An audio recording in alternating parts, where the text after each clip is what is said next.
For one couple from Saline, dogs are like children. So they shelled out big bucks at a Novi pet store for an English bulldog puppy and were heartbroken when it died within weeks. Action News investigator Heather Catallo has the story. Sarah Castile and Dan Colander are devastated that this puppy died so soon after they bought him. And now questions are being raised about where Rocky really came from. They named him Rocky because he had such a rocky start to life. But this 3-month-old English bulldog puppy never got to make his comeback. It was just hard to look at him and say, I'm sorry, buddy. Couldn't help you. I tried. Sarah Castile and her fiance, Dan Colander, found Rocky at the Novi Petland in 12 Oaks Mall over Labor Day weekend. Sarah and Dan already have 1-year-old Brutus. Get here.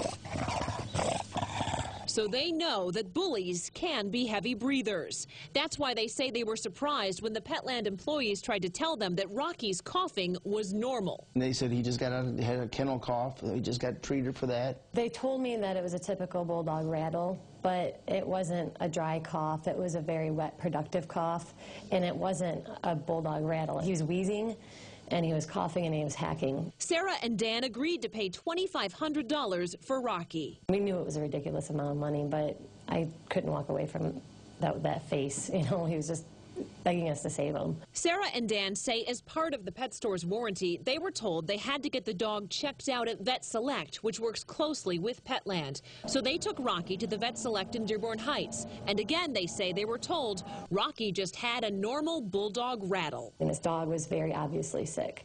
And they looked us in the eye and said, this dog's fine. The very next day, they took Rocky to their own vet. She diagnosed the puppy with an upper respiratory infection. They changed antibiotics several times, did 2 sets of x-rays, and even went to a 3rd vet. But within 3 weeks, Dan and Sarah say poor Rocky had full-blown pneumonia and he was coughing up blood.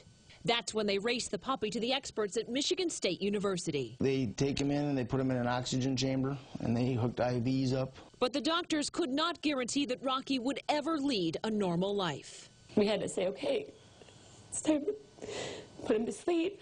I felt awful about having to do that, but I didn't want him to suffer anymore. Sarah says they kept Petland updated on Rocky's declining health, and they called the owner from MSU. They immediately asked why we didn't take the dog to their vet. Yep.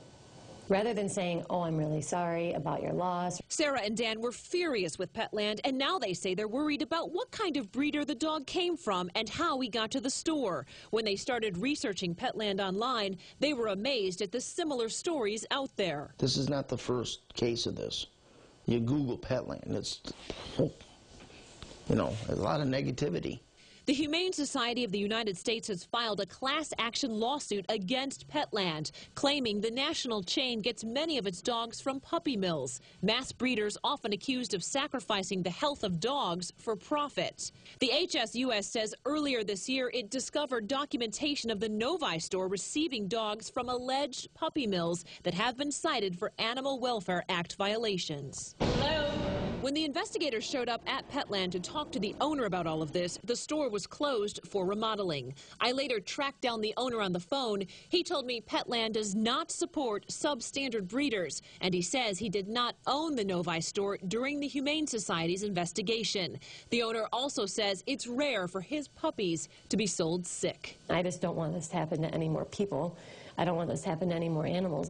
After the Action News investigators stepped in, Petland agreed to give Sarah and Dan their money back for Rocky. Plus, Petland is going to pay their vet bills, which total more than $1,000. I should also point out that I did speak to managers at Vet Select. While they do examine a lot of Petland puppies, they say they don't have a financial relationship with the pet store. I'm Heather Catallo, Channel 7 Action News.